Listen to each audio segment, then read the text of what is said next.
SPAK holli poshtë spekulimet në media për përgjim të antarëve të Këshillit të Lartë të Prokurorisë. Zëdhënësja në një sqarim për gazetarët deklaroi se SPAK nuk ka kryer asnjë veprim hetimor që synon drejt për drejt ose tërthorazi intimidimin e KLP-s për të ndërhyrë në procese të caktuara zgjedhore.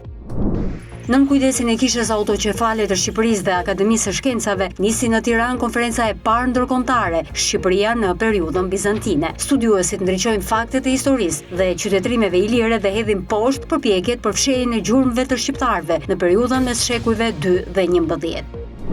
Shqipëria parashikon ngritjen e 20 qendrave pritëse për emigrantët nga Afganistani, Pakistani, Irani, Siria, Libia dhe Gaza. Qendrat do të vendosen në qarkun e Korçës, Gjirokastrës dhe Vlorës, me kapacitete që variojnë nga 100 deri në 410 shtretër. Nisma vjen në zbatim të planit kombëtar nga Agjencia për Mbështetjen e Vetëqeverisjes Vendore.